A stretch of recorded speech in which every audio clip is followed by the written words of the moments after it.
pagtulong natin ay nasa pangalan ng Panginoon. Siya ang lumikha ng langit at lupa. Ating ipahayag ang ating mga kasalanan sa Diyos. Ang ating Diyos ay Diyos na mahabagin at mapagpatawad.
Mapalad ang tao na pinatawad na iyong kasalanan at nalimot na rin ang kanyang nagawang mga pagsalangsang.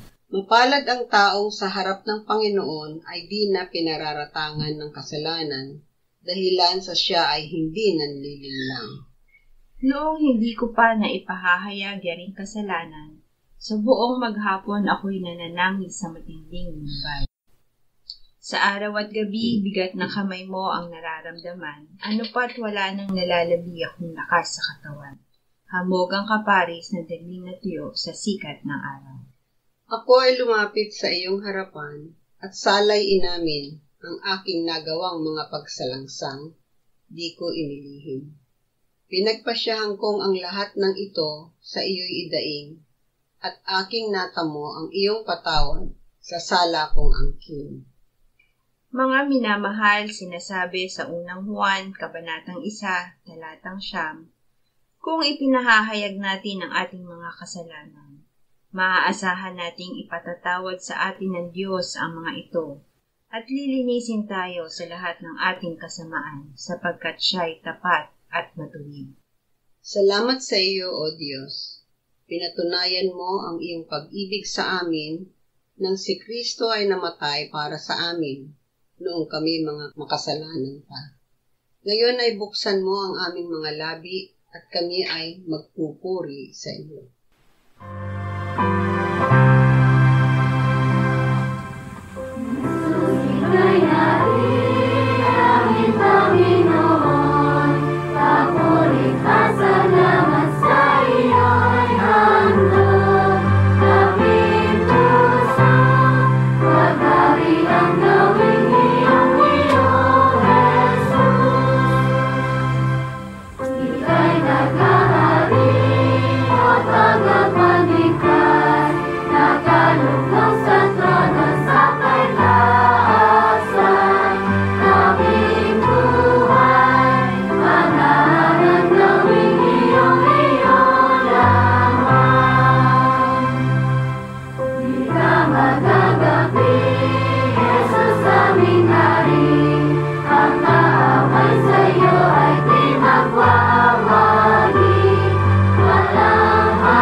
Genesis 15:1-6. Dumating ang salita ng Panginoon kay Abram sa isang pangitain. Huwag kang matakot, Abram. Ako ang iyong kalasag. Ang iyong gantimpala ay magiging napakadakila. Ngunit sinabi ni Abram, "O Panginoong Diyos, anong ibibigay mo sa akin, yamang ako'y patuloy na walang anak, at ang tagapagmana ng aking bahay ay si Eliezer ng Damasco? Hindi mo ako binigyan ng anak at isang alipin na ipinanganak sa aking bahay ang magiging tagapagmana ko." Sinabi ng Panginoon sa kanya, "Hindi ang taong ito ang magiging tagapagmana mo. Ang iyong sariling anak ang magiging tagapagmana mo." Siya'y dinala niya sa labas at sinabi, "Tumingala ka ngayon sa langit at iyong bilangin ang mga bituin kung mabibilang mo." At sinabi sa kanya, "Magiging ganyan ang iyong binhi." Sumampalataya siya sa Panginoon at ito'y ibinilang na katuwiran sa kanya.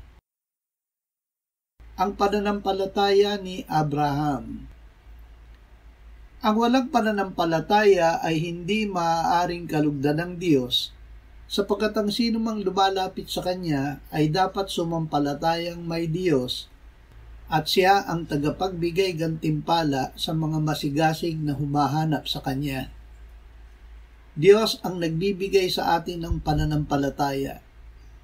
Ibinigay niya ang kanyang salita na kung ating pinakikinggan ay nagbubunga ng pananampalataya. Ibinigay ng Diyos kay Abraham ang kanyang salita na siya ay magkakaanak hindi lang ng isa kundi ng marami na kasindami ng mga bituin. Dahil sa salitang ito ay sumampalataya si Abraham sa Diyos at ito ay ibinilang ng Diyos na katuwiran sa kanya. Awit 33, 12, 20 hanggang 22.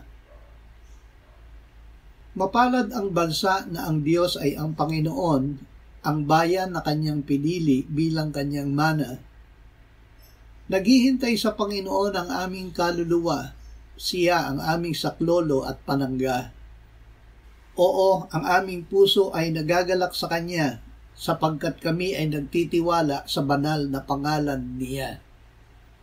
Sumaamin nawa ang iyong tapat na pag-ibig, o Panginoon, kung paanong kami ay umaasa sa iyo. Pag-asa at pananampalataya. Ang isinulat noong una ay isinulat upang tayo ay matuto, upang sa pamamagitan ng pagtitiyaga at sa pagpapasigla ng mga kasulatan ay magkaroon tayo ng pag-asa. Maaasahan nating lagi ang Diyos dahil siya ay tapat at hindi nagbabago.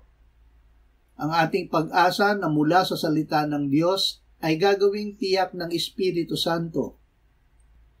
Hindi natin nakikita ang ating inaasahan dahil ang pag-asa ay nakatanaw sa hinaharap. Sa sandaling ito ay gawing tiyak ng Espiritu Santo sa ating puso. Ito ay nagiging pananampalataya na pangkasalukuyan kahit hindi pa natin nakikita. Ang pananampalataya ay ang katiyakan sa mga bagay na inaasahan, ang paninindigan sa mga bagay na hindi nakikita. Hebreo 11, 11 at 12. Sa pananampalataya, maging si Sara na isang baog ay tumanggap ng kakayahang magkaanak, bagaman lipas na sa tamang gulang, palibasa'y itinuring niyang tapat ang nangako. Kaya't mula sa isang lalaki na parang patay na, ay isinilang ang mga inapo na kasindami ng mga bituin sa langit at gaya ng di mabilang na mga buhangin sa tabi ng dagat. Mga binhi ni Abraham. Si Abraham ay sumampalataya na siya ay magiging ama ng maraming bansa. Ayon sa sinabi ng Diyos, magiging napakarami ang iyong binhi. Tinanggap niya ang sariling katawan tulad sa patay na, sapagkat siya ay may 100 taon na noon, at ang pagiging baog ni Sara. Ngunit hindi siya nag-alinlangan sa pangako ng Diyos. Pinalakas siya ng pananampalataya habang niluluwalhati niya ang Diyos. Lubos siyang naniwala na kayang gawin ng Diyos ang kanyang ipinangako. Kaya't ang kanyang pananampalataya ay ibinilang na katuwiran sa kanya. Ang salitang sa kanya ibinilang ay para din sa atin na sumasampalataya sa Ama na muling bumuhay sa Panginoong Hesus, na ibinigay sa kamatayan dahil sa ating kasalanan at muling binuhay upang tayo ay pawalan ng sala. Lucas 12, 22, 23, 29 hanggang 32. Sinabi niya sa kanyang mga alagad, "Kaya nga sinasabi ko sa inyo, huwag kayong mabalisa sa inyong buhay kung ano ang inyong kakainin o sa inyong katawan kung ano ang inyong isusuot. Sapagkat ang buhay ay higit kaysa pagkain at ang katawan ay higit kaysa damit.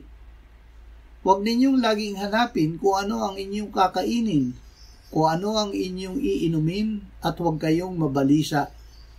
Sapagkat ang mga bagay na ito ang siyang hinahanap ng lahat ng mga bansa sa sanlibutan, at nalalaman ng inyong Ama na kailangan ninyo ang mga bagay na ito. Subalit hanapin ninyo ang kanyang kaharian at lahat ng mga bagay na ito ay ibibigay sa inyo. Huwag kayong matakot munting kawan, sapagkat nakakalugod sa inyong Ama na ibigay sa inyo ang kaharian. Hanapin ang kaharian ng Diyos. Kalooban ng Diyos na ibigay sa atin ang kanyang kaharian. Si Kristo ang ating hari. Siya na namatay at muling nabuhay ay nananahan ngayon sa atin sa pamamagitan ng Espiritu Santo. Kaya't ang kaharian ng Diyos ay nasa atin. Nasa ating hari ang buhay at ang kasaganaan nito. Siya ang biyaya ng Diyos. Bagaman siya ay mayaman, alang-alang sa atin, siya ay naging dukha upang tayo ay maging mayaman. Kasama niya ay ibinibigay sa atin ng Diyos ang lahat ng bagay. Darating ang hari ng mga hari. Sinabi ni Apostol Juan, "Nakita kong nabuksan ang langit at naroon ang isang kabayong puti. Ang nakasakay doon ay tinatawag na tapat at totoo, at sa katuwiran siya ay humahatol at nakikipagdigma. Ang kanyang mga mata ay tulad ng ningas ng apoy, at sa kanyang ulo ay maraming diadema, at siya ay may isang pangalang nakasulat na walang nakakaalam kundi ang kanyang sarili. Siya ay nakasuot ng damit na inilubog sa dugo, at ang kanyang pangalan ay tinatawag na ang Salita ng Diyos. At siya ay mayroong isang pangalang nakasulat sa kanyang damit at sa kanyang hita, Hari ng mga hari at Panginoon ng mga Panginoon."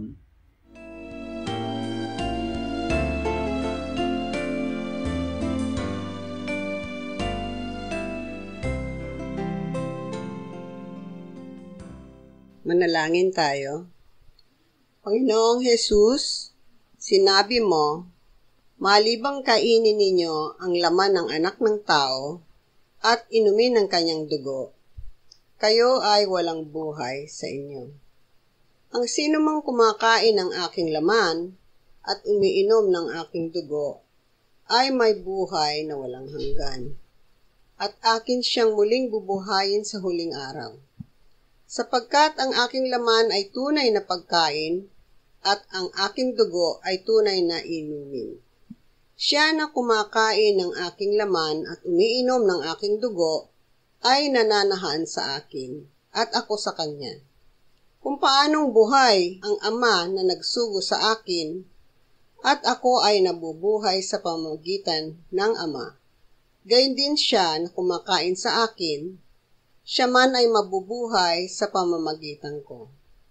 Panginoong Hesus, aming tagapagligtas, tinatanggap ka namin sa oras na ito bilang aming tinapay ng buhay.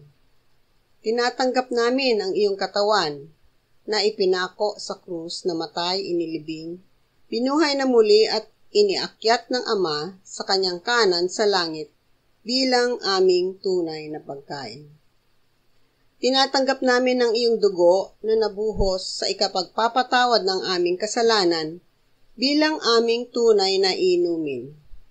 Manahan ka at mabuhay ka sa amin upang kami ay mamuhay sa pamamagitan mo kung paanong ikaw ay namuhay sa pamamagitan ng Ama. Salamat, Ama. Salamat dahil kay Kristo. Kami ngayon ay nakapamumuhay kasama mo kaisa ng Espiritu Santo. Sa iyo ang lahat ng kaluwalhatian ngayon at magpakailanman. Amen.